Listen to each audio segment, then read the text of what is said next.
ఆదిలో స్వాధీనంలో ఉంచుకొని చక్కటి మాటలు ప్రార్థన తరలి మాకు అందించడానికి సహాయం చేయమని ముందు సమయం ఆశ్రయించి మాకు ఇవ్వమని రావాల్సిన తరబెట్టి తీసుకొని రమ్మని మమ్మల్ని అందరినీ మీ దాసులు మీ కృపావాసన తప్పజెప్పుకుంటూ యేసు క్రీస్తు పరిశుద్ధమైన నామములో స్తోత్రములు చెల్లించి ప్రార్థించి వేడుకుంటున్నాం తండ్రి. ఆమేన్.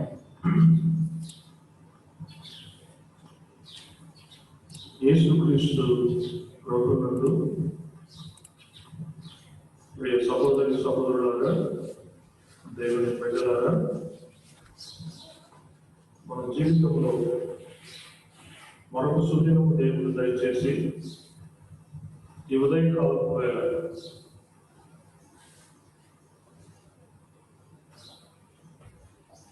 విజ్ఞాపన కూటముగా మరి దేవుడు మనం తీసుకుని వచ్చారు. ఈ కరోనా వైరస్ విజృంభిస్తున్న దినాలలో కూడా దేవుడు తన ఆలయంలో కొద్దిమందిని ప్రభు చేర్చుల కొరకై ప్రభు ఎంతైనా స్తుతిస్తున్నాను.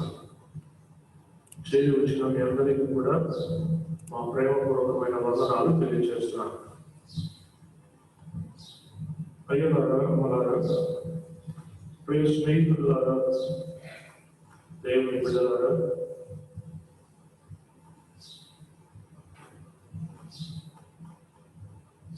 ప్రార్థనకు చేరి వచ్చినగా మనం ఈ ప్రార్థన లేదా మనకి విజ్ఞాపన మొరపెట్టుట, బ్రతిమలాడుట చాలా పదాలు ఉన్నాయి.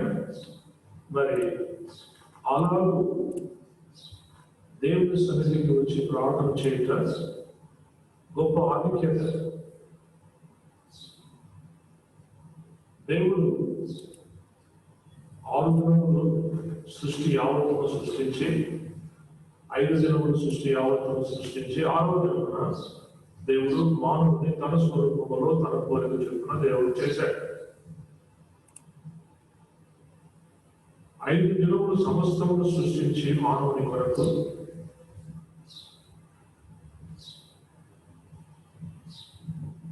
మానవునికి ఇచ్చి వాటిని అన్నిటినీ కూడా అనుభవించమన్నాడు, ఏలమన్నాడు. అవన్నీ ఆశీర్వాదకరంగా ఇచ్చాడు. ఇంకా ఆత్మ సంబంధంగా కూడా అనేకమైన మేలు దేవుడు, ధన్యతలు, ఆశీర్వాదాలు దేవుడు ఇచ్చాడు. కానీ ఇన్ని గొప్ప ఆశీర్వాదాలు, ఆధిక్యతలు దేవుడు ఇచ్చి ఉండగా వీటన్నిటిలో కూడా గొప్ప శ్రేష్టమైన ఆధిక్యత ఏమిటంటే మానవుడు దేవునికి ప్రార్థన చేయటం. దేవుడు అంటే సర్వలోక సృష్టికర్త, సర్వాధికారి.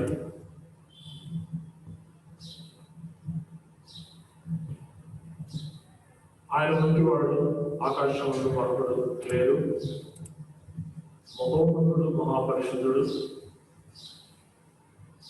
యావత్ భూమికి మహారాజు, సకల జోడుకు కూడా దేవుడైనవాడు. ఆయనను ఒక మంటి మానవుడు లేదా మంటి గురువైన మానవుడు, కేవలం ఉండి ఊపిరైనటువంటి మానవుడు దేవుని సంధించుట, దేవునితో మాట్లాడుట, దేవునితో మరి ప్రార్థనలో కొంత సమయాన్ని అన్యోన్యంగా గడుపుతారు. చాలా చాలా ప్రాముఖ్యమైనటువంటి గొప్ప ఆధిక్యత. ఎన్నో ఆధిక్యతలు ఉన్నాయి మనకు. వాటన్నిటిలో కూడా గొప్ప ఆధిక్యత ప్రార్థన.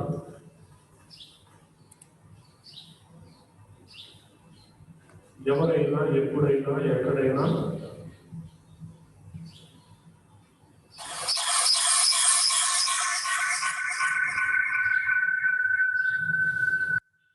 ప్రార్థన చేయొచ్చు దేవుని.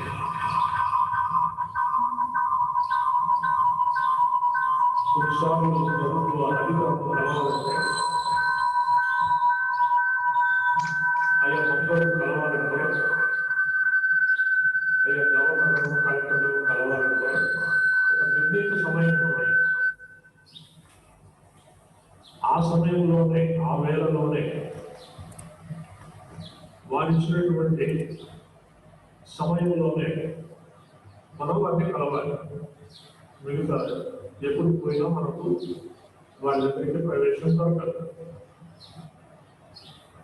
కానీ పిల్లల మానవులను సృజించిన గొప్ప దేవుడు ఆయన సంధించాలంటే, ఆయనతో కలిసి మాట్లాడాలంటే, ఆయన ప్రార్థించాలంటే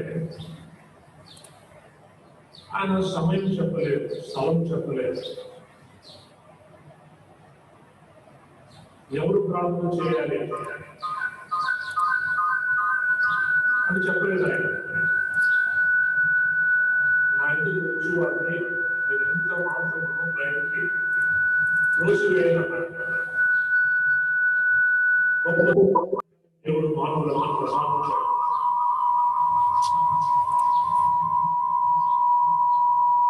ఆయన ఎప్పుడైనా కూడా ఏ వేళైనా కూడా ఆయనకు మొదలుపెట్టవచ్చు.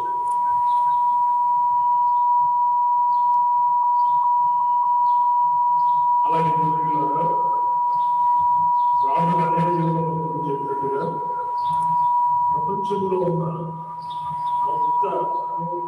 అన్నిటికంటే ధనమంతటికంటే దేవుడికి ప్రార్థన చేయడం అనేది వాటన్నిటికంటే ప్రపంచంలో మొత్తం ధనం కంటే చాలా విలువైన ప్రార్థన దేవుడితో సమయం. అలా ఉన్న వారికి ఆ భక్తుని అనుభవం ప్రపంచంలో ఉండే మొత్తం ధనం కంటే అమూల్యమైనది, విలువ కలిగింది వాటన్నిటికంటే ఇది ప్రార్థన. మరి ప్రార్థనతో నిర్లక్ష్యం చేస్తున్నారు. అంత గొప్ప అమూల్యమైన భాగ్యం అని ఎవరు తలచడం లేదు. అడుగుని దేవుడు అన్నాడు.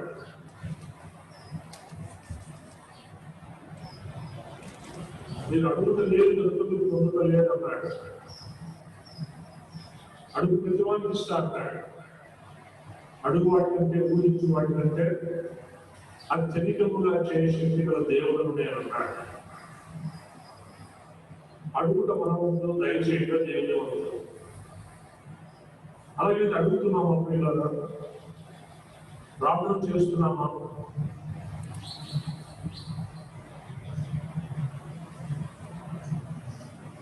నేను చాలా సంఘాలు తిరిగాను, కానీ ఎన్ని సంఘాలలో చూసినా కూడా ఆదివారం కొంతమంది చేయలు వస్తారు, కానీ అలవాటుగా సంతడిగా లేదు ఆదివారం చర్చకుపోతే ఆశీర్వాదం అన్నట్టుగా వస్తారు, కానీ ప్రార్థనలు మాత్రం ఇద్దరు ముగ్గురు చేరుకుంటారు. జ్ఞాపకం కూడా దేవుని సంఘం ఏర్పాటు చేస్తుంది. సంఘానికి ఇచ్చినటువంటి సత్క్రియలు 4. 1 అపోస్తల బోధ, 2వ సహవాసము, 3వది రొట్టె విరుచుట, 4వది ప్రార్థన. ఈ 4 సంఘానికి సత్క్రియలు ఇచ్చాడు. వేరు లేని విశ్వాసం ఉత్తమన్నాడు. ఈ 4 క్రియలు ఉండాలి ప్రాముఖ్యంగా. చాలా ఉన్నాయి బైబిల్ సత్క్రియలు. మొదటి సువార్త 25లో నేను చదివితే సత్క్రియలు చాలా ఉన్నాయి, కానీ ముఖ్యంగా సంఘానికి ఇచ్చిన 4 సత్క్రియలు అపోస్తల బోధ, సహవాసము, రొట్టె విరుచుట, ప్రార్థన చేయడం. వేరు లేని విశ్వాసం మృతమన్నాడు. నేను విశ్వాసం ఉంది, భక్తి ఉంది, నాకు దేవుని నమ్మకం ఉంది, నాకు చర్చకు రాలేదు అంటే నాతో కూడా ఏదో నొప్పులు ఉన్నాయి రాలేదు ఒకవేళ నడుము నొప్పో కాలు నొప్పో కన్ను నొప్పో చేయి నొప్పో ఇంకా కొంచెం ఎక్కువైతే నొప్పి డాక్టర్ ఎందుకు పరిగెత్తి ఆడాకు గీడాకు అడావులు చేసి పరిగెత్తుకుని పోతారు. ఆ డాక్టర్లో కూడా ఈ పరమ వైద్యుడు గొప్పవాడు. మీ బలహీనతలోనే మీరు చేరి రావాలి అన్నాడు. ఉన్న పాటలో చేరి రావాలన్నాడు. కానీ సాకులు నింపాలని చెప్పి దేవుడి సంఘానికి ఏర్పాటు చేసిన 4 సత్క్రియలు కూడా చేయలేని దౌర్భాగ్యులు. ఇంత విచారం, దేవుడు చెప్పిన క్రియలు చేయకుండా దేవ ప్రభువ ప్రభువ అని నన్ను ఎందుకు పిలుస్తారు వీళ్ళు అని అంటున్నాడు ఆయన. నేను దేవుడు అయితే నాకు రావాల్సిన ఘనత ఎక్కడ?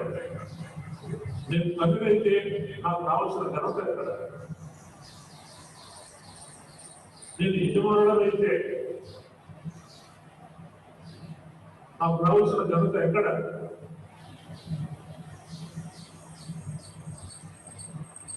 నిర్లక్ష్యం చేస్తున్న ప్రభుత్వం ఆయన సందేహం వాక్యం ఆయన వరకు చేయమని చెప్పిన క్రియలను ఈ దేనితో సరిపెట్టుకోలేదు. పెళ్లి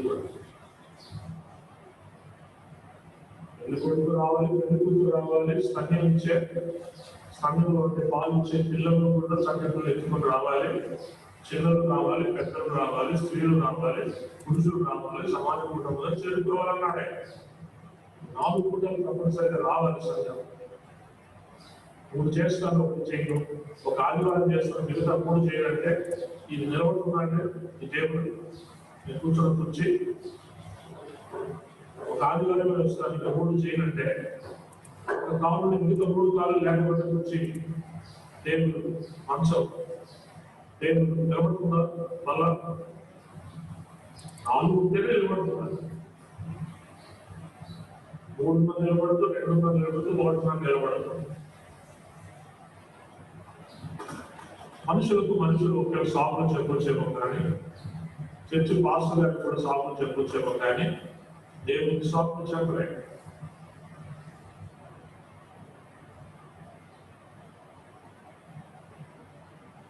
ప్రాణం పోయే పరిస్థితి, లేచి కూర్చోలేని పరిస్థితి ఉంటే దేవునికి తెలుసు, క్షమిస్తాడు. కానీ ప్రార్థన అనేది దేవుని సంధించడానికి, దేవుని చేరుకోవడానికి, దేవునితో మాట్లాడడానికి దేవుడు ఇచ్చిన సౌలభ్యం, గొప్ప ఆధిక్యత. ప్రపంచంలో మొత్తము ధనము కంటే తన అవసరం కంటే ఎక్కువ అమూల్యమైన విలువ కలిగితే ప్రార్థన.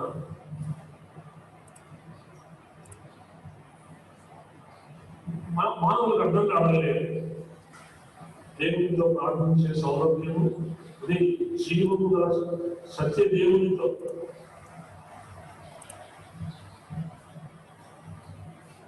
దేవుడిగా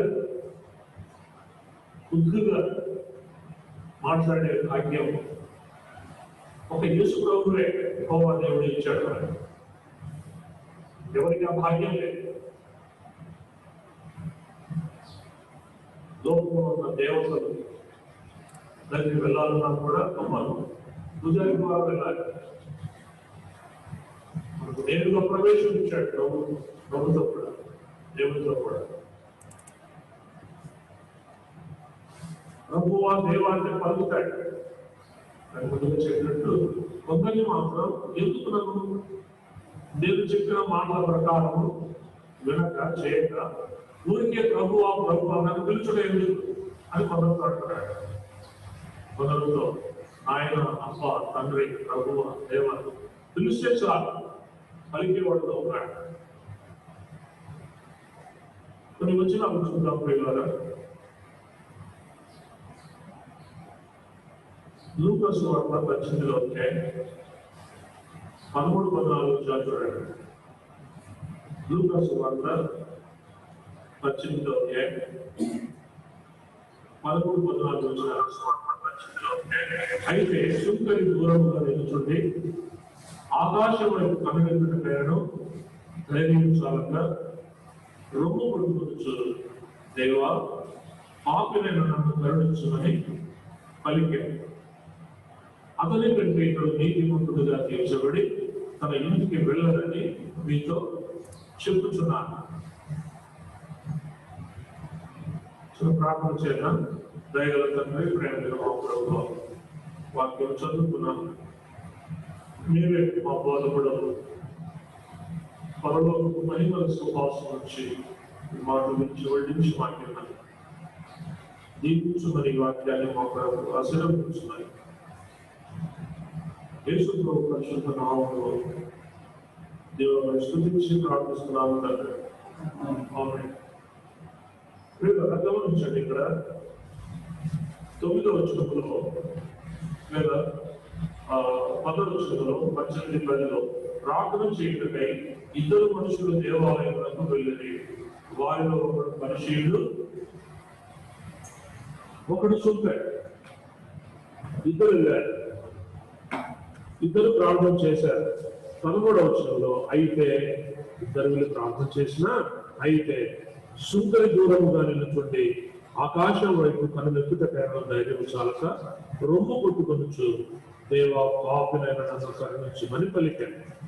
అతని కంటే ఇతడు నీతిమంతుడిగా, అతని కంటే ఇతడు అంటే ఆ పరిశీలన కంటే, ఆ పరిశీలన అనగా యూదుడు, పరిశీలన అనగా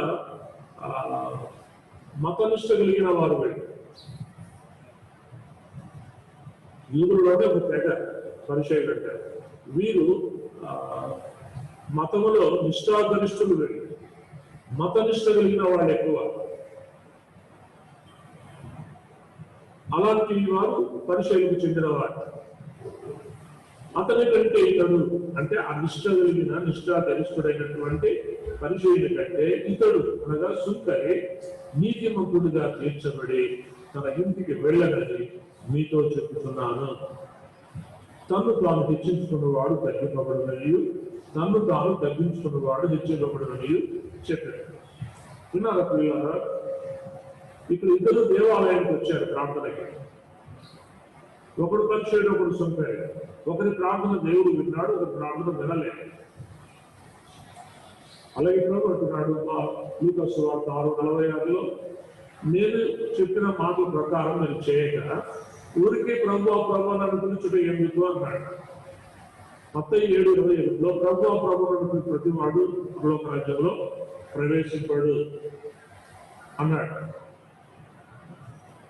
అలాగే ఒకరి ప్రార్థన వింటున్నాడు, ఒకరి ప్రార్థన వినడం లేదు. ఇక్కడ మనం గమనించాల్సింది ఏంటంటే, ప్రార్థన అందరూ చేయొచ్చు, ప్రార్థన చేయమన్నాడు అందరినీ. అడుగుడి మీకు ఎవరు అన్నాడు, అడుగు ప్రతి వారికి ఇస్తా అన్నాడు. అంటే ప్రతివాడు ప్రార్థన చేయాలవుతారు, చేయాలి.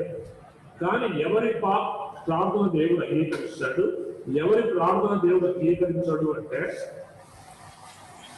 ఇక్కడ సుంకరి ప్రార్థన అంగీకరించాడు, పరిశుద్ధ ప్రార్థన అంగీకరించలేదు. అలాగైతే ఎవరి ప్రార్థన అంగీకరిస్తాడంటే, దేవుడికి అంగీకారముగా ఉండేటట్టు ఎవరు ప్రార్థన చేస్తారో వారి ప్రార్థన మాత్రమే దేవుడు అంగీకరిస్తాడు, యాక్సెప్ట్ చేస్తాడు, ఒప్పుకుంటాడు. ఎస్, ఓకే, డన్ అంటాడు. అయిపోయింది, జరిగింది అంటే ఎవరి ప్రార్థన చేస్తే దేవుడు అంగీకరించగలిగేటట్టుగా ఎవరు ప్రార్థన చేస్తారో వారి ప్రార్థననే ఆయన అంగీకరిస్తాడు. ఇక్కడ ఇద్దరు వ్యక్తులు చూస్తున్నాం. పరిశుద్ధుడు ఎలా చేశాడు ప్రార్థన? 11వ వచనం. పరిశుద్ధుడు నిలబడి, దేవా నేను చోరులను, అన్యాయస్తులను, వ్యభిచారులైన ఇతర మనుషుల వలనైనను ఈ సుంకరి వలనైనను ఉన్నందుకు నీకు కృతజ్ఞతాస్తులు చెల్లించున్నాను. వారంలో 2 మార్లు ఉపవాసం చేయించు, నా సంపాదన అంతట్లో పదే వంతు చెల్లించుతున్నానని తనలో తాను ప్రార్థిస్తూ ఉండేను. చూసారా పిల్లలారా,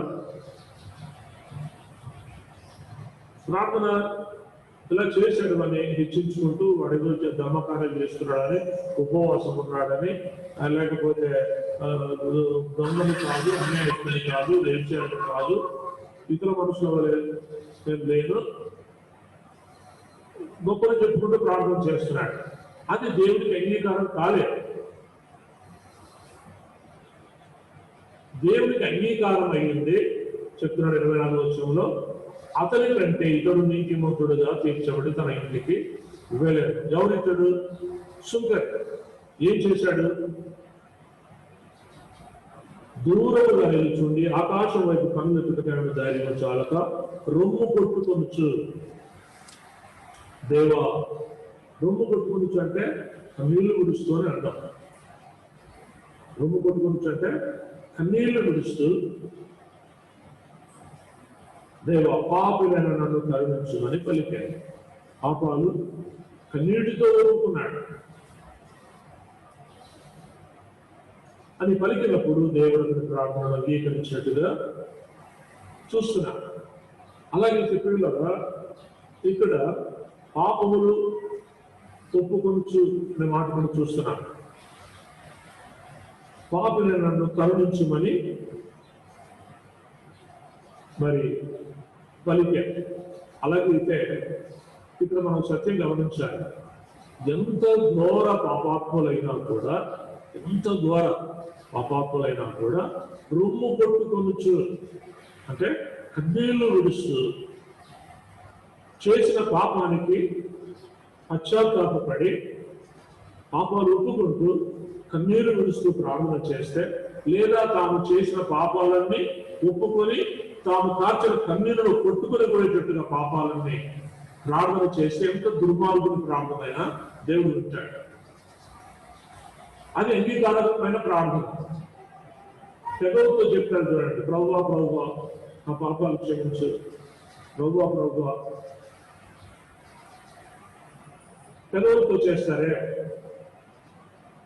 చేసి చేయకుండా ఉంటారే, అలాంటి వారు ఉపవాసం ఉండి గంటలు గంటలు కూర్చొని ప్రార్థన చేసినా వినపడతాయి. వినండి, ఎంత ఘోర పాపి అయినా హృదయం గ్రంథమే ఏమండి, హృదయంలో విరిగి నలిగిన హృదయముతో, పశ్చాత్తాపడిన హృదయంతో కన్నీళ్లు విడుస్తూ రొమ్ము కొట్టుకొంటే ప్రార్థన చేస్తే మన నీతిమంతులుగా మార్చబడతాడు. ఆ దొంగ కానీ, నరహత్య చేసిన వాడు కానీ, వ్యభిచారి కానీ. అలాగే ఇప్పుడు ఒకటే పాయింట్ ఏంటంటే, ఎవరి ప్రార్థన దేవుడు అంగీకరిస్తారంటే చేసిన పాపానికి పశ్చాత్తాప హృదయంతో, అన్నిటితో ఎవరైతే దేవుని వేడుకుంటారో వారి ప్రార్థన వినబడుతుంది దేవుడికి. అది అంగీకారమైనటువంటి ప్రార్థన. 2వ వచనం చూడండి, 34వ కీర్తన 15వ వచనం. 34వ కీర్తన 15వ వచనం.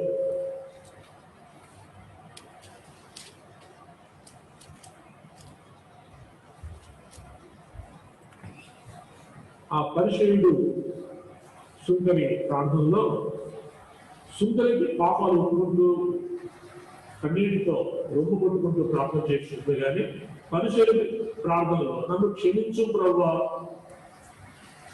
అనే మాట లేదు. అందుకు వాడు ప్రార్థన వినలేదు దేవుడు. సుంకరి ప్రార్థన విన్నాడు. 2వది 34వ కీర్తన 15వ వచనం. యెహోవా దృష్టి నీతిమంతుల మీద ఉన్నది, ఆయన చెవులు వారి మొరలకు ఒగ్గి ఉన్నది.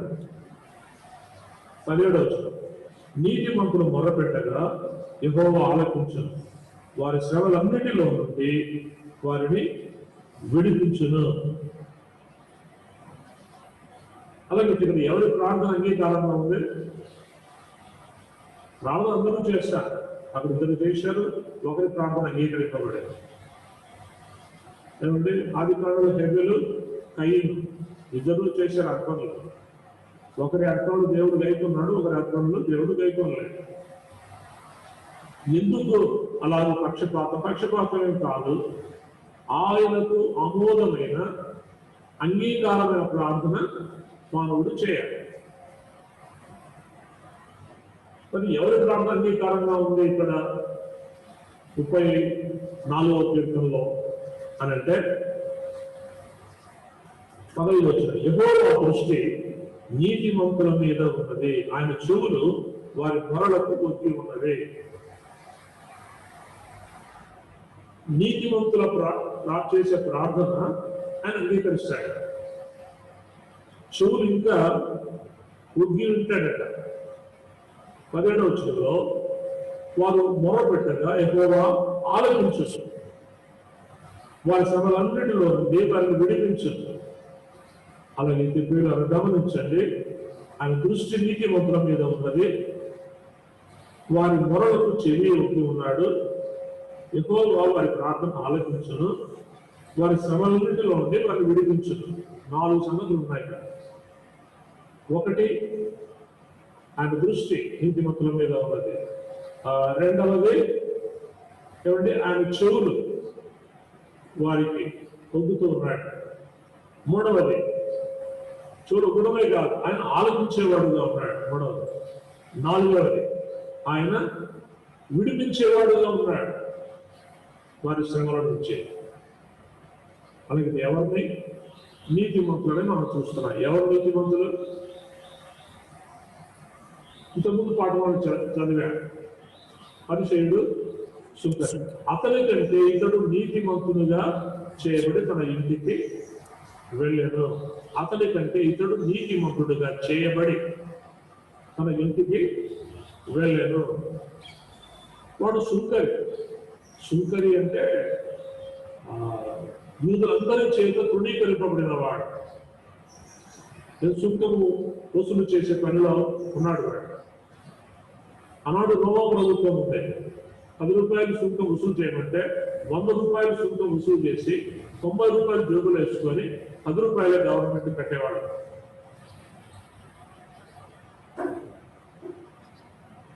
అలా యూదులను లేదా బీదలను రక్తాన్ని పీల్చేవాడు. వాడు సుంకరుడు. సుంకరుడు అంటేనే నీచులు, తృణీకరింపబడిన వారు యూదుల చేత. అలాంటి నీచుడైన, తృణీకరింపబడిన వాడైనా, దొంగ, పాపి అయిన సుంకరి నీతిమంతుడుగా తీర్చబడి తన ఇంటికి వెళ్ళానని చదువుతున్నాను. ఎలా నీతిమంతుడయ్యాడో? అంత ఘోరమైనటువంటి దొంగ, దోచుకునేవాడు, అన్యాయస్తుడు, పేద ప్రజల రక్తాన్ని పీల్చేవాడు, వాళ్ళ కష్టార్జితాన్ని దోచుకునేవాడు, సమాజము చేత ఛీ అని అనిపించుకున్నవాడు. ఎలా నీతిమంతుడయ్యాడు? ఒకటే, దేవా పాపినైన నన్ను కరుణించుమని దేవునితో పలికాడు. అలాగే ఎవరి పాపము క్షమించబడతాయో వారే నీతిమంతులు. పాపం ఉన్నవారు, పాపము చేస్తున్న వారు నీతిమంతులు కాదు. పాపము లేకుండా పవిత్రంగా తమ జీవితాన్ని కాపాడుకుంటున్న వారు, పాప క్షమాపణ నొందిన వారు, గొర్రెపిల్ల రక్తంలో తమ వస్త్రములను ఉతుకుని తెలుగు చేసుకున్న వారు నీతిమంతులు. గొర్రెపిల్ల రక్తం అంటే యేసు రక్తములో, తమ వస్త్రములు అంటే తమ జీవితం. వస్త్రాన్ని బట్టి మన జీవితం చెప్పొచ్చు. కాకి బట్టలు వేసుకుంటే పోలీసు, అవునా? తెల్ల బట్టలు వేసుకొని కొప్పు పైన తెల్ల కొప్పు పెట్టుకుంటే ఇదే నర్సర్. మెడ మీద మంచి డ్రెస్ వేసుకుని మెడ మీద స్పెక్ట్ వేసుకుంటే ఇటు డాక్టర్. మిలిటరీ డ్రెస్ వేసుకుంటే మిలిటరీ వాడు. రౌడీగా వీడు రౌడీ అని చెప్పొచ్చు ఆ డ్రెస్సును పెట్టే. వీడు అడుగు తినేవాడని ఆ డ్రెస్సును బట్టే చెప్పొచ్చు. ఈమె వ్యభిచారి అని ఆమె డ్రెస్సును బట్టే చెప్పొచ్చు. ఆమె గొప్ప, ఆమె పూలు, ఆమె చీర, ఆమె నడక, ఆమె నవ్వులు, ఆమె కట్టిన వస్త్రధారణ బట్టి ఆమె వేసి అని చెప్పవచ్చు. ఇలాగ వస్త్రాన్ని బట్టి వీడు అడుగు తినేవాడు, వీడు పోలీసు, వేశ్య, దొంగోడు, రౌడీ, డాక్టరు, పోలీసు వాడు, మిలిటరీ వాడు, వాళ్ళ వస్త్రం చెప్తుండే వాళ్ళు ఎవరనేది. కాబట్టి గొర్రె పిల్ల రక్తంలో తమ వస్త్రములు ఉదుకుని తెలుపు చేసుకున్నవారు నీతిమంతులు. వస్త్రం అంటే జీవితమే, బ్రతికే. అలాగే మన బ్రతుకులు ఉతుక్కున్నామా? మన ప్రార్థన దేవుడికి అంగీకారంగా ఉంటాం. వారే నీతిమంతులు. అబ్రహాము దేవుని నమ్మని అది అతనికి నీతిగా ఎంచబడి. అలాగే పాపాలు ఉంటుకుని నీతిమంతులైన వారు చాలా మంది ఉన్నారు. అలాగే ప్రియులారా, యెహోవా దృష్టి నీతిమంతుల మీద ఉన్నది. అనగా సుందరిలాగా గుండె బాదుకొని పాపములన్నీ వారు కాచిన కన్నీటిలో కొట్టుకుని పోజేసుకొని ప్రభు దగ్గర నీతిమంతులుగా తీర్చబడిన వారు చేసే ప్రార్థన వైపు దేవుడు తన చెవులకు ఉన్నాడు, తన దృష్టి నిలిపి ఉన్నాడు. వారి ప్రార్థన ఆలకించేవాడుగా ఉన్నాడు. వారు మొదలుపెట్టిన శ్రమలలో నుండి విడిపించేవాడుగా ఉన్నాడు. అలాగే ప్రార్థన అందరూ చేయొచ్చు, కానీ అంగీకారమైన ప్రార్థన చేయాలి. దేవుడు అంగీకరించదగిన, అంగీకరించదగిన ప్రార్థన చేయాలి. ఒకటి ఏంటి? పాపాలు ఒప్పుకొని ఎలాంటి దుర్మార్గుడైనా చేస్తే దేవుడు ప్రార్థన ఆలకిస్తాడు. రెండవది, తమ జీవితాన్ని నీతిమత్వం కలిగి నీతిమంతునిగా చేయబడి ప్రభు చేత ప్రార్థన చేస్తే దేవుడికి అంగీకారంగా ఉంటుంది. మూడవది, యోహాను రాసిన మొదటి పత్రిక 3:22 చూడండి. యోహాను రాసిన మొదటి పత్రిక 3వ అధ్యాయం 22వ. మరియు మనం ఆయన ఆజ్ఞను కైకొనుచు ఆయన దృష్టికి ఇష్టమైనవి చేయించున్నాము కనుక మనం ఏమి అడిగినను అది ఆయన వలన మనకు దొరుకుతుంది. ఏమండి? మరియు మనం ఆయన ఆజ్ఞను కైకొనుచు ఆయన దృష్టికి ఇష్టమైనవి చేయించున్నాము కనుక మనం ఏమి అడిగినను అది ఆయన వలన మనకు దొరుకుతుంది. అంటే అర్థం ఏంటంటే, ఆయన ఆజ్ఞలు దైకొని మనం చేయాలి. అనగా ఆయన ఆజ్ఞలు దైకొనుట దేవునికి ఇష్టమైన పని. ఆజ్ఞలు దైకొనుట అంటే నెరవేర్చుట. ఆజ్ఞలు దైకొనుట అంటే నెరవేర్చుట. ఊరికే ప్రభు ఆ ప్రభుత్వాన్ని పిలిస్తే వాడు పరలోక రాజ్యం చేయలేడు అంటున్నాడు. నేను చెప్పిన మాట ప్రకారం అది చేయక మీరు ఎందుకు ఊరికే ప్రభుత్వాన్ని పిలుస్తున్నారు? దేవుని ఆజ్ఞలను నెరవేర్చాలి అంటున్నాడు. 6:47 లూకా సువార్త. నా ఇంటికి వచ్చి నా మాటలు విని వాటి చొప్పున చేయి ప్రతివాడును. అంటే ఆజ్ఞను నెరవేర్చే ప్రతివాడు. అలాగే ప్రేమిన వారు, దేవుని ఆజ్ఞలను ఎవరైతే గౌరవించి సరసావచ్చారో, దేవుని ఆజ్ఞలను ఎవరైతే నెరవేర్చేవారుగా ఉన్నారో వారి ప్రార్థన దేవునికి అంగీకారంగా ఉంటుంది. అది మూడవది. తూచా తప్పకుండా దేవుని ఆజ్ఞను నెరవేర్చాలి. ఒక ఆజ్ఞ నీకు వినపడింది, ఒక ఆజ్ఞ గురించి నువ్వు చదివా, ఒక ఆజ్ఞ గురించి నీకు బోధ చేశాడు ఎవరైనా, ఇది ఆజ్ఞన, అలాగైతే ఈ ఆజ్ఞను నేను నెరవేర్చి తీరాలి. ఇంతే ఉన్నాయి బైబిల్ అంతా ఆజ్ఞలే. ఎవరు అంత కరెక్ట్ గా ఎవరున్నారు అక్కడ చేసేవాళ్ళు అని అంటే, ఎవరి సంగతి ఎందుకు? నీ సంగతి నువ్వు చూసుకో, నా సంగతి నేను చూసుకోవాలి. కానీ దేవుడు నా ప్రత్యేక ఒక బాధ్యత అప్పుడు చెప్పాడు కాబట్టి నేను మీకు చెప్పే బాధ్యత నా మీద ఉంది. కాబట్టి మీరు కానీ నేను కానీ దేవుని బిడ్డలు బోధకులు, సేవకులు ఎవరైనా కానీ దేవుని ఆజ్ఞను పూర్తిగా నెరవేర్చేవారుగా ఉండాలి. అలాంటి వారు చేసే ప్రార్థన దేవుడు అంగీకరించే ప్రార్థనగా ఉంటుంది. సమయం ఎక్కువ లేదు వివరించుకోవడానికి.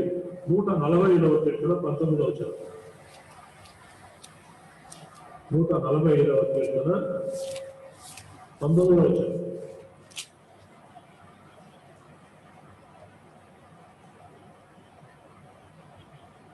తన యందు భయభక్తులు గల వారి కోరిక ఆయన నెరవేర్చును, వారి మొర్ర ఆలకించి వారిని రక్షించును. ఏమండి? 4వదిగా ఎవరి ప్రార్థన దేవుడికి అంగీకారం అంటే, ఎవరి ప్రార్థన దేవుడు ఆమోదిస్తాడు, ఎవరి ప్రార్థనకు జవాబిస్తాడు అని అంటే 145వ కీర్తన 19వ వచనం. తన యందు భయభక్తులు గల వారి కోరిక ఆయన నెరవేర్చు, వారి మొర్ర ఆలకించి వారిని రక్షించు. నేను ఒక మాట చెప్పాలంటే, భక్తుల ప్రార్థన దేవుడు ఆలకిస్తాడు. ఏమండి? భక్తుల ప్రార్థన దేవుడు have due regard towards God. Due regard అంటే భక్తి చేయడం, భక్తి గౌరవంలో కనపరచడం. రిగార్డ్ అని అంటే డ్యూ రిగార్డ్ అంటే ఎవరి ప్రార్థన చేస్తున్నామో ఆయనకు చెందవలసినంత భక్తి, గౌరవ, విశ్వాసములు మనకు కలిగి ఉండాలి. అలాంటి వారు చేసే ప్రార్థనకు వారి కోరికలు ఏమైనా కూడా నెరవేర్చేవాడుగా ఉన్నాడు, వారిని కాపాడి రక్షించేవాడుగా ఉన్నాడు, వారి మొర్ర ఆలోచించేవాడుగా ఉన్నాడు, వారి కోరిక నెరవేర్చేవాడుగా ఉన్నాడు.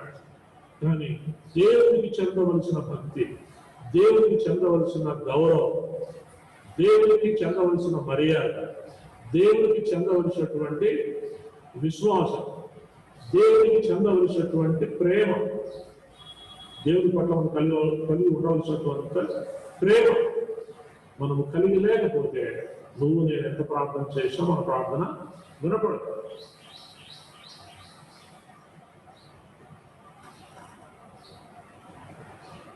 మనుషులు కూడా అండి, ఏదో పలానా అతను అడిగి తెప్పించుకోమన్నాడు, అడగమన్నాడు, చేయమన్నాడు అంటే ఆ వ్యక్తి విన్నవాడు నేనంటే వాడు గౌరవమే లేదు, నన్ను గురించి పనికి వాళ్ళు మాట్లాడతాడు, నన్ను తగ్గించి మాట్లాడతాడు, తీసేసి మాట్లాడతాను, నేనంటే గౌరవం లేదు, వానికే నేను ఇచ్చేది, వాని మాట అనేది నేనేది పోయా అంటారు మనుషులతోనే. ఏమంటే నువ్వు దేవుని పట్ల ఉండవలసిన కనీసమైనటువంటి భక్తి, విశ్వాసము, భయము, ఏమంటే ప్రేమ, ఆయన పట్ల గౌరవ మర్యాదలు మనం కలిగి లేకపోతే దేవాన్ని పలుకుతాడా? రోగం అన్నాడు, మీరు కొలిచిన కొలత చొప్పునే మరి మీకు కొలువ బడును అన్నాడు, మీరు విత్తిన దాన్ని మీరు పంట కోస్తారు అన్నాడు. ఏమంటే మందిరానికే రాము సరిగా, ప్రార్థనకే రామం సరిగా, ప్రార్థనకు వచ్చి 4 మాటలు బయట తిరుగుతాం. ఏం భక్తి, ఏం భయము, ఏం గౌరవం ఉన్నట్టండి దేవుని మీద మనకి. బయట వారికి భయపడతా, బయట వారికి సమయం ఇస్తా, బయట వారికి గౌరవం ఇస్తా, బయట వారికి పుస్తకాలు పలుకుతా, సెల్లో కానీ ఇంకోటి కానీ దేవుని పలుకుతున్నామట. మనం 4 కూడికలకు రమ్మంటున్నాడు. సత్తులు ఎన్నో చేయమని మత్తయి సువార్త 25లో, లూకా సువార్త 28లో ఉన్నాయి సత్తులు చాలా. నువ్వు చేయమన్నాడు, చేస్తున్నామా? దేవునికి చెవి ఇవ్వము, దేవునికి మనసు ఇవ్వము, దేవునికి మర్యాద గౌరవం ఇవ్వము, దేవుని ప్రేమించము, దేవుని ఆజ్ఞ నెరవేర్చము, ప్రార్థన చేస్తాం, భక్తి చేస్తాం, పాటలు పాడతాం, కానుకలు ఇస్తాం, ఆరాధనలో పాల్గొంటాం, ప్రయోజనం వీడు అంటున్నాడు 145:19 తన యందు భయభక్తులు గల వారి కోరిక ఆయన నెరవేర్చు. దేవుడు తెలుగుగా ఎంత భయం ఉంది, ఎంత భక్తి ఉంది మనలో దేవుడికని. నా భక్తి నా భయం దేవుడికి మీకు తెలియవచ్చు. నేను ఎంత భక్తి కూడా దేవుడు అంటే నాకు ఎంత భయం ఉందో, వాక్యం అంటే వాక్యమే దేవుడు, ఆ వాక్యం అంటే ఎంత భయం ఎంత గౌరవం నాకుందో నా దేవుడు తెలుసు. నీకెవరికి తెలుసు? కొన్ని మన క్రియల ద్వారా కూడా బయటకు తెలుస్తాయి. ఏమండి, ఇంగ్లీష్ ఒక సామెత ఉంది, tell me who is your friend, I will tell you what you are.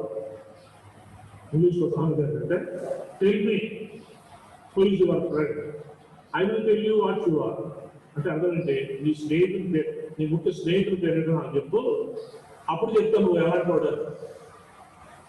అంటే ఆ స్నేహితుడు ఎలాంటి వాడు, నువ్వు అలాంటి వాడే అని నేను చెప్పగలుగుతాను. నీ స్నేహితుడి పేరు చెప్పు, ఒక స్నేహితుడి పేరు చెప్పు నాకు. నువ్వు అన్నట్లు వాడే నువ్వు కూడా. మనుషులు ఇట్లా గుర్తుపట్టినప్పుడు నేను చెప్పేది ఏంటంటే, మనుషులు ఇట్లా తెలుసుకోగలిగినప్పుడు ఎవరు ఎలాంటి వాడని దేవుడికి తెలియదా నువ్వు ఎలాంటి వాడు, నువ్వు ఎలాంటి దానివి, నేను ఎలాంటి వాడు అని దేవుడు తెలుదా. కాబట్టి ఆయన ఏం చూస్తున్నాడు మనిషిలో, ఇంతకుముందు పాపాలు ఒప్పుకొని క్షమాపణ పొందాడా లేదా, రెండవది నీతిమంతులుగా తీర్చబడ్డారా లేదా, మూడవది దేవుని ఆజ్ఞలు గైకొంటున్నారా లేదా, నాలుగవది భయము భక్తి కలిగి ఉన్నారా లేదా. మీనే ఉపవాసం అని అన్నాడు. నీ క్లాసులో కూర్చోగా నువ్వు దేనికగా కనబడితే అంటే దేవుడు ప్రతివారి భక్తిని, ప్రతివారి యొక్క భయమును భయభక్తుల్ని, దేవుడు మన నీతిమత్వాన్ని, మనకు దేవుని పట్ల చూపించే ప్రేమను ఆయన తూకమేసేవాడుగా ఉన్నాడు.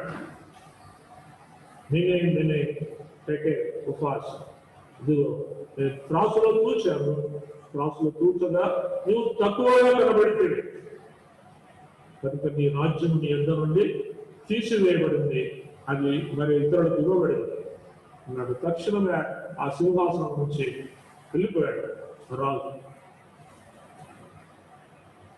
అలాగే దేవుడి మరుగు ఏం లేదంట. నా అంతటా నేను మీ అంతటా లేదు.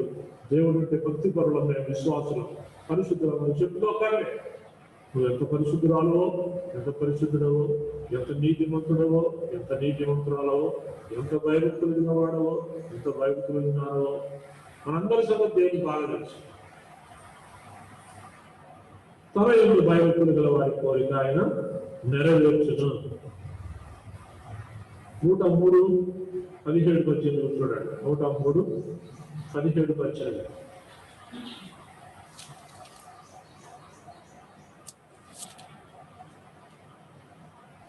ఆయన నిబంధనలు గైకొనుచు ఆయన కట్టడను అనుసరించి నడుచుకున్న వారి మీద, యెహోవా యందు భయభక్తులు గల వారి మీద ఆయన కృప యుగ యుగములు నిలుచును. ఆయన నీతి వారికి పిల్ల తరమున నిలుచును. చూసారంటే ఆయన నిబంధనను గైకొనుచు అంటే ఆయన మనతో చేసిన నిబంధన, మనతో చేసిన ప్రమాణం, లేదా ఆయన మనకు ఇచ్చిన ఆజ్ఞలు గైకొనుచు అంటే నెరవేరుస్తూ, ఆయన కట్టడను అనుసరించి నడుచుకునే వారి మీద, వినేవారి మీద కాదు, ఏమైతే విని వాటి ప్రకారం నడుచుకుంటారో ఆయన కట్టడలను అంటే ఆయన ఆజ్ఞను అనుసరించి నడుచుకునే వారి మీద, యెహోవా యందు భయభక్తులు గల వారి మీద, దేవుడంటే గౌరవం, ప్రేమ, మర్యాద, పరిశుద్ధత కలిగిన వారి మీద ఆయన కృప యుగ యుగములో నిలుచును. ఆయన నీతి వారికి పిల్ల తరమున నిలుచును. ఈ భాగ్యం నీకు నీ కుటుంబానికి కలుగుతుంది. ఆయన కృప యుగ యుగములు నీకు నీ బిడ్డలకు దేవుడు ఇస్తాడు.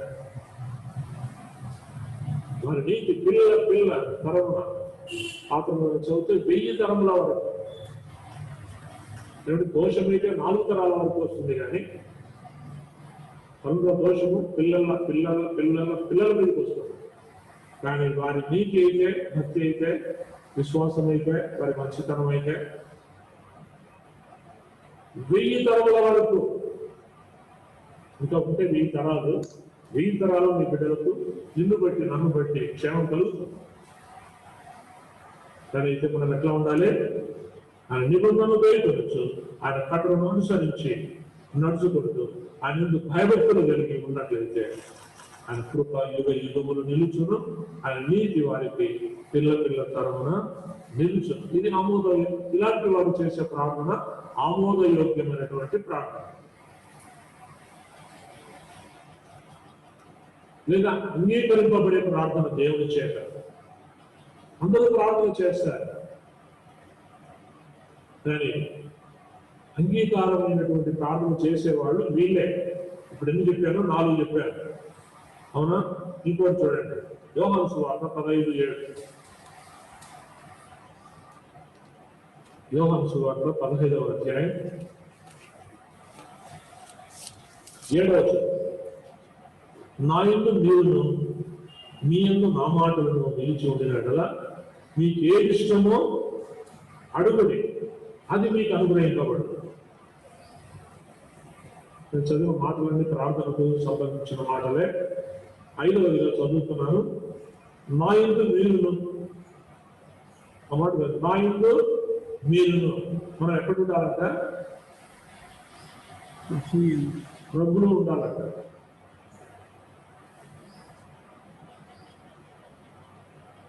అది అట్లే పట్టుకొని అపోస్తల కార్యం, అది అట్లే పట్టుకోండి.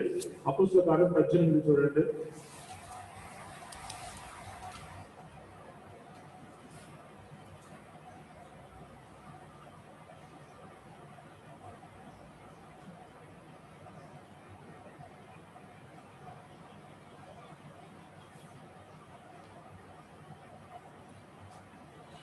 ఇరవై 28 అపోస్తల 17:20. మనం ఆయనను బ్రతుకుచున్నాము, చెల్లించుచున్నాము, ఉనికి కలిగి ఉన్నాము. అటువలే మన ఆయన సంతానమని మీ కవీశ్వరుల్లో కొందరు చెప్పుచున్నారు. కాబట్టి ఆయన పిల్లలైన వారు ఎక్కడున్నారంట? అటువలే కవీశ్వరుల్లో కొందరు ఏమంటున్నారంట? మనం ఆయన సంతానం అని చెప్తున్నారట. వాళ్ళు ఎక్కడున్నారు? 20 మనం ఆయన యందు బ్రతుకుచున్నాము, ఆయన యందు చెల్లించుచున్నాము, ఆయన యందు ఉనికి కలిగి ఉన్నాము. అలాగైతే యోహాను సువార్త 26-27 చివరి భాగం చూడండి. 27 వచ్చిన చివరి భాగం. ఆయన మనలో ఎవరికి దూరముగా ఉండేవాడు కాదు. ఆయన మనలో ఎవరికి దూరముగా ఉన్నవాడు కాడు. మనం ఆయన బ్రతుకుతున్నాము, చెల్లించుతున్నాము, ఉనికి కలిగి ఉన్నాము. ఇప్పుడు తీయండి యోహాను సువార్త 15:7. నా యందు మీరును ఎక్కడ ఉంటాం? మనము ఆయనలో ఉండాలంట. ఆయన ఉనికి కలిగి ఉన్నాము, ఆయన బ్రతుకుతున్నాము, ఆయన చెల్లించుచున్నాము. నిజమేనా?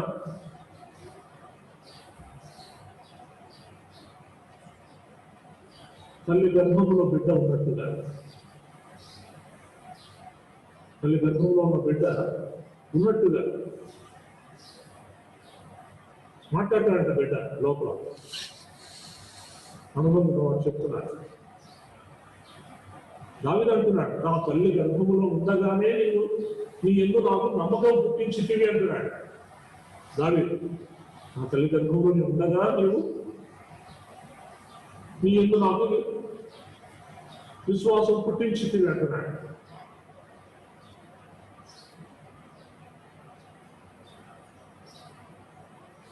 మహిమ గర్భములో యేసుబాబు ఉన్నాడు. జకర్యా వారి ఎలిజబెత్ గర్భములో యోహాను ఉన్నాడు. ఇద్దరికి ఒక 3 నెలలు తేడా. వాళ్ళిద్దరు మొదలు ఎదురైనప్పుడు గంతులు వేశారంట కడుపులో. యేసు ప్రభువును గర్భంలో ఉన్న యేసు ప్రభువును చూచి ఎవరు? ఎలిజబెత్ గర్భంలో ఉన్న యోహాను గంతులు వేశాడట గర్భంలోనే. అంటే గర్భంలో ఉండగా కూడా విశ్వాసం కలుగుతుంది, గర్భంలో ఉండగా గంతులు వేస్తారు, గర్భంలో ఉండగా సంతోషిస్తూ ఉంటారు.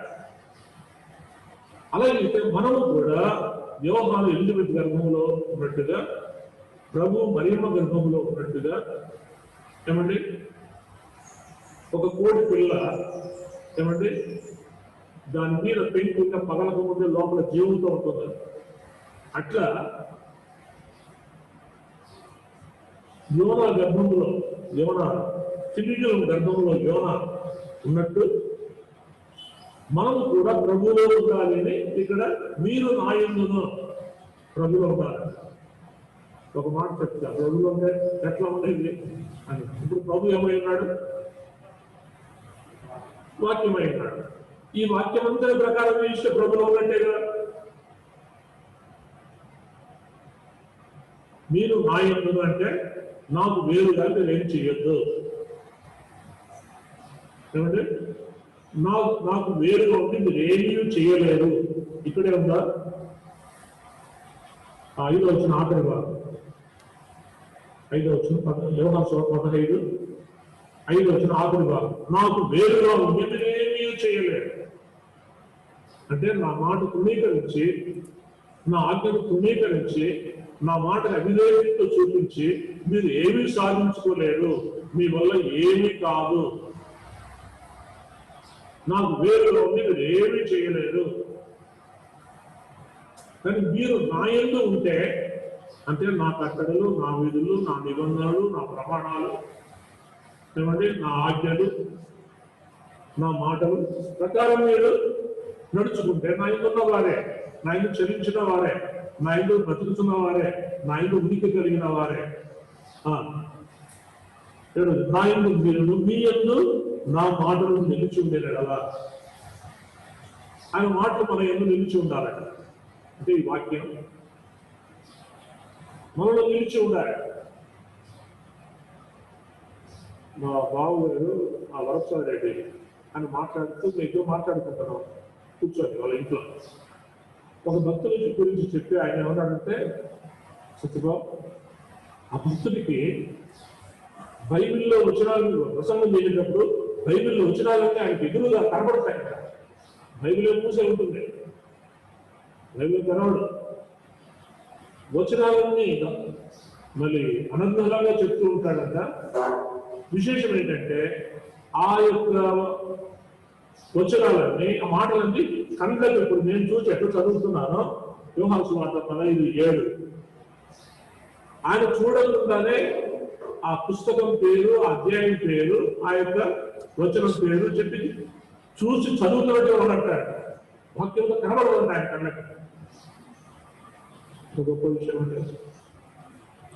అంటే ఆయన హృదయంలో ఈ బైబిల్ అంతా 66 గ్రంథాల్లో ఉన్న మాటలు ఆయనలో ఉండిపోయాయి, నిలిచిపోయాయి. అట్లుందా నీకు నాకు? ఇదేముంది? నా యందు మీరును, మీ యందు నా మాటలను నిలిచి ఉండినడలా మీకేది ఇష్టం అడుగుడి, అది మీకు అనుగ్రహింపబడును. Avoid in Christ.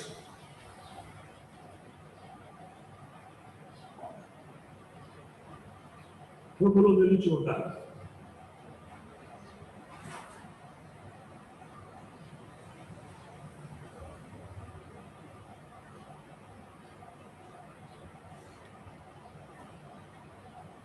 వైజాగ్ లో మా వదిన కొడుకు నడిపిస్తున్నాడు ఆ 2 హాస్టల్ని, అమ్మాయిలకి ఒక హాస్టల్, అబ్బాయిలకి ఒక హాస్టల్. వాటికి పేరు పెట్టాడు అబోర్డ్ of Christ. అబోర్డ్ piece, అబోర్డ్ of piece అని పెట్టాడు. అబోర్డ్ ఆఫ్ పీస్. అబోర్డ్ అంటే ఇప్పుడు అబాయిడ్ ఇన్ క్రైస్ట్ అంటే క్రీస్తులో నిలిచి ఉన్నాడు. అబోర్డ్ అంటే ఇక్కడ అబోర్డ్ ఆఫ్ పీస్ అంటే ఆ సమాధానం, పీస్ అంటే సమాధానం, ఆ సమాధానము నిలిచి ఉండే స్థలం ఇదే. ఇప్పుడు పేర్లు పెట్టాడు మన కర్నూలు క్రిస్టియన్ అసెంబ్లీ ఎట్లా పెట్టారు ఆ హాస్టల్. అబోర్డ్ of piece.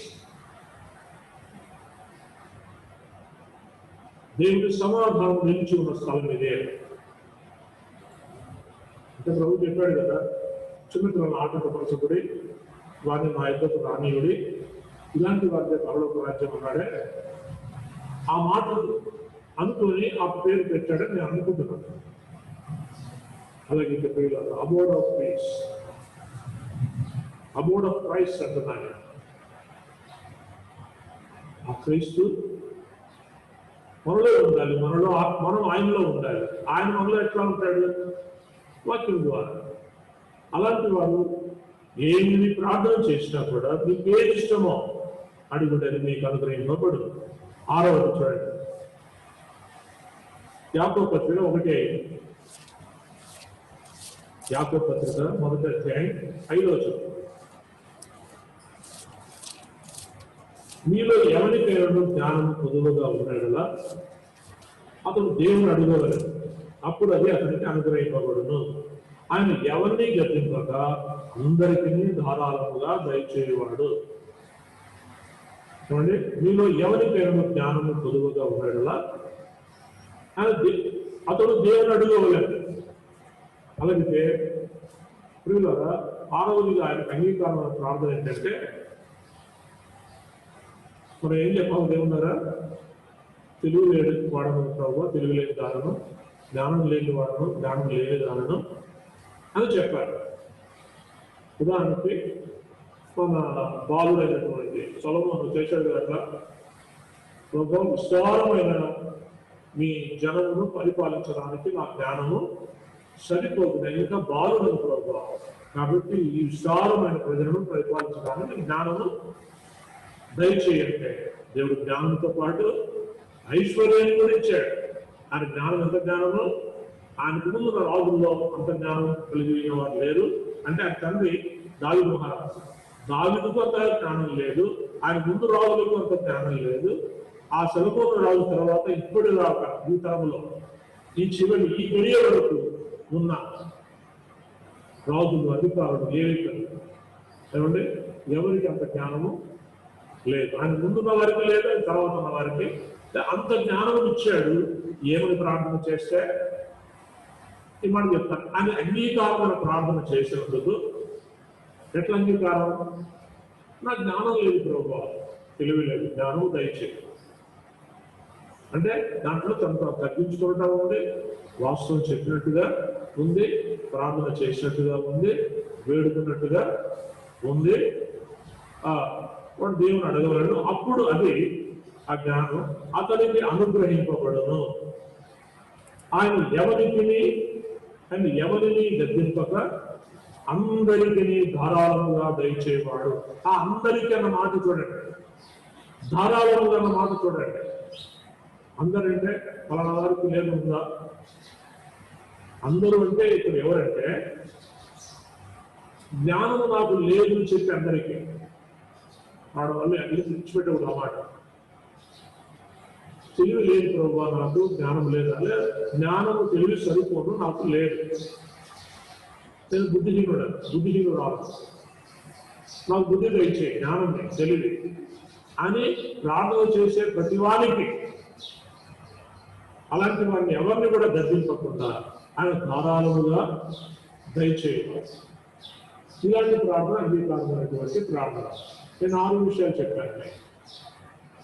1, పాపాలు ఒప్పుకొని చేసే ప్రార్థన ఆయన అంగీకారం. 2వది, నీతిమంతులుగా జీవిస్తూ చేసే ప్రార్థన ఆయన అంగీకారం.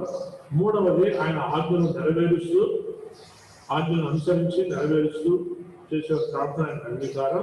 4వది, ఆయన ఎందు ఉండవలసిన భయభక్తులు, ఎంత భయభక్తులు ఆయన విషయంలో మనం కలిగి ఉండాలో అంత భయభక్తులు మనం కలిగి ఉంటే మన ప్రార్థన అంగీకారం ఉంటుంది. 5వది, మనము ఆయనలో నిలిచి ఉండాలి. ఆయనలో నిలిచి ఉండడం అంటే మర్చిపోవద్దండి. 18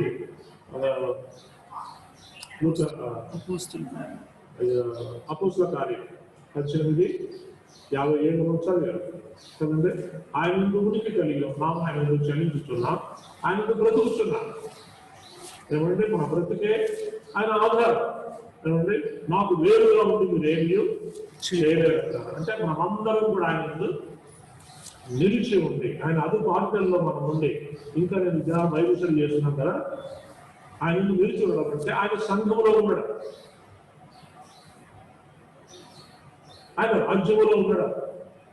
ఏమన్నాడు ఆయన లూకా 17లో, నా రాజ్యం మీ మధ్యలోనే ఉంది, దేవుని రాజ్యం నా రాజ్యం మీ మధ్యలోనే ఉన్నది అన్నాడు. ఇక్కడని అక్కడని అంటే మోసపోవు దేవుడు, నా రాజ్యం మీ మధ్యలోనే ఉన్నది. మన మధ్యలో ఉన్న రాజ్యం ఏంటి? సంఘమే. పరలోక రాజ్యం సమీపంగా ఉన్నదన్నాడు, దేవుని రాజ్యం సమీపంగా ఉన్నదన్నాడు. మళ్ళీ తర్వాత నా రాజ్యం మీ మధ్యలోనే ఉన్నదన్నాడు. నా రాజ్యం ఇహలోక సంబంధమైనది కాదు అన్నాడు. ఇహలోక సంబంధమైనది కాదు ఆయన రాజ్యం, అంటే ఆత్మ సంబంధమైన రాజ్యం. ఆ రాజ్యం సంఘమే. అలాగైతే ఆయనలో మనము నిలిచి ఉండడం అంటే ఆయన సంఘములో మనం ఉండడమే, ఆయన రాజ్యంలో మనం ఉండడమే. ఈయన లేని వారు ఆ పైన కూడా పోరు. Take it for granted. ఈ సంఘములో లేని వారు ఒక అర్థం వార్తలు తీసుకొని వచ్చాడు. ఏమంటే అందరూ కూడా ఎర్రగుంట సంఘం మాదిరి ఊరంతా చెప్పొచ్చు. పద్మాకరు వీడు ఉండగా పోయి చెప్తున్నాడు వేరే సంఘాలకు వెళ్ళి, నా సెలవు లేకుండా నా పర్మిషన్ లేకుండా పోయి బోధ చేయడం మొదలు పెట్టాడు పద్మాకర్. వాళ్ళని అడుగుతున్నారు, నీకు పద్మాకరు నీ సంఘమా? నా సంఘమే. నీకు ఇక్కడ వస్తున్నాడు, ఏమైనా చెప్పేది? సువార్త చెప్పేది కాదు. విశ్వాసులు అంటే ఆ విశ్వాసం సువార్త చెప్తాడు, ఆయన చెప్పేది నాకు కాదు తెలియదు, కానీ నీ సంఘం నుంచి వచ్చాడు అన్నందుకు ప్రతిపాదన పంపించాడు అనుకుంటున్నాం మేము. నేను చెప్పాను ఆయన మా సంఘం కాదు, ఒకప్పుడు ఎప్పుడో ఉన్నాడు, నేను చెప్పాను ఇట్లా ఉండు నీకు కావాల్సింటే బాధపడలో సంఘం కట్టిస్తాం, ఇద్దరు పిలిపించి ఏర్పాటు చేస్తామని చెప్పాను. ఆయన వినలేదు. చేసే గరిప ఎదురు పెట్టి వైట్ కాలర్ కాలం కూడా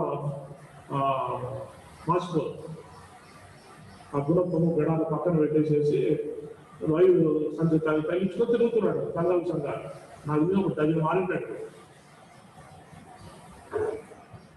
ఆయన సంఘంలో ఉన్నాడని చెప్తున్నాడు, నేను లేడని చెప్తున్నాడు. వాళ్ళందరికీ అడుగు నేను పంపించలేదు, నేను ఎక్కడికి పోవద్దు అన్నాను, ఇక్కడే కూర్చొని నేర్చుకో అన్ని కూడా వచ్చని చెప్పాను. ఇష్టపడకుండా పోయాడు, మా సంఘం కాదని చెప్పాడు.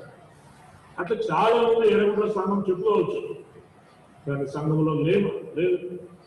4 కూటాలకి ఇక్కడ వచ్చి ఉంది.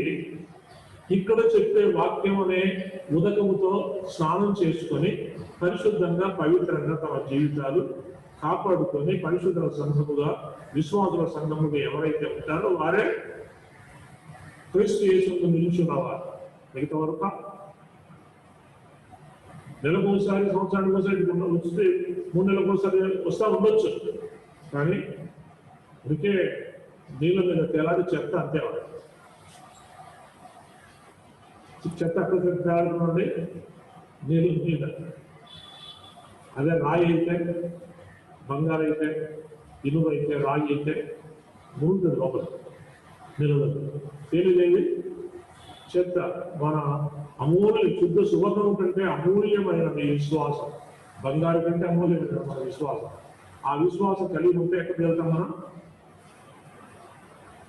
ఎక్కడ ఉంటాం? అడుగులు ఉంటాయి. ఒక రాయి వేస్తే అడుగులు ఉంటుంది. ఆ రాయి కదలదు, ఏమండి ఘనంగా ఉంటుంది, స్థిరంగా ఉంటుంది, గట్టిగా ఉంటుంది, దృఢంగా ఉంటుంది, బలంగా ఉంటుంది. నువ్వు రాయిలా చెప్తావు. అలాగే అందరూ సంఘం ఉంటే నార్మలే. కాబట్టి దోస్ హు అవాయిడ్ క్రైస్ట్ వారి దేవుని సంఘం. మరి అలాంటి వారి ప్రార్థన దేవుడు అంగీకరిస్తాడు. చివరిగా మరి బుద్ధిహీనుడను, తెలివిలేని వాడను గానను, నా జ్ఞానం మీ బుద్ధి, వివేకము దయచే, తెలుగు దయచే ప్రభు అని ఎవరైతే అడుగుతారో అలాంటి వారి ప్రార్థన ఆయనకు అంగీకారం. మన ఎగ్జాంపుల్ సొలొమోను మహారాజే అలా చేయాలి. ఈ 6 రకముల ప్రార్థన దేవునికి అంగీకారం. ఈ విధంగా మనం ప్రార్థన చేస్తే ప్రభు వింటారు. మరి ముఖ్యంగా మీకు చెప్తున్నాను, ప్రత్యేకించి చివరిగా అమలు చేసేది ఏంటంటే ప్రార్థన ఎక్కడైనా చేయొచ్చు, ఎప్పుడైనా చేయొచ్చు. కానీ దేవుని మందిరంలో చేసే ప్రార్థనకు ఒక విశిష్టత ఉంది, ఒక ప్రత్యేకత ఉంది. ఎందుకంటే బయట వారి మనవి వినప్పుడు మందిరంలోకి వచ్చారు. అన్న ఎంతకాలం ప్రార్థన చేసినట్టు బయట ఇంట్లో గుట్రాలు పిల్లలు లేక ఎంతకాలం ప్రార్థన చేసినట్టు బయట ఎప్పుడు ప్రార్థన పడింది?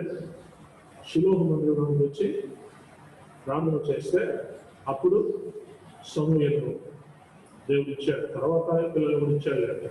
సమూయేలు ఎక్కడ ఉంటే గొప్పవాడయ్యాడు? ఎక్కడ ప్రార్థన చేస్తుంటే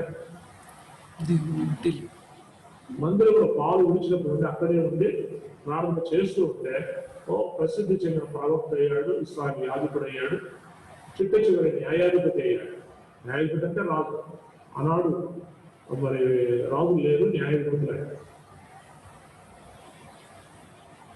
అలాగే రాజు గారు ఎక్కడికి వస్తే ప్రార్థన మరో ఆలోచించాడని 18 చెప్తున్నాడు. దేవుని ఆలయంలోకి వచ్చి నేను మొదలుపెట్టినప్పుడు ఆయన అవసరమా తీసేశాడు, నా మనల్ని ఆలోచించాడు అంటాడు. హిజ్కియా రాజు ఎక్కడికి వచ్చి ప్రార్థన చేస్తే యుద్ధానికి భయపడ్డాడు. ఏమండి, ఎక్కడికి వచ్చి ప్రార్థన చేశాడు?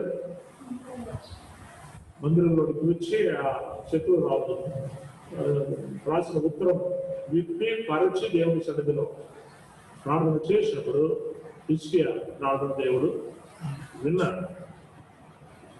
అన్న ప్రవక్తనే ఉంటాయి. ఎక్కడ చేసింది ఆ ప్రార్థన వినపడుతుంది దేవునికి?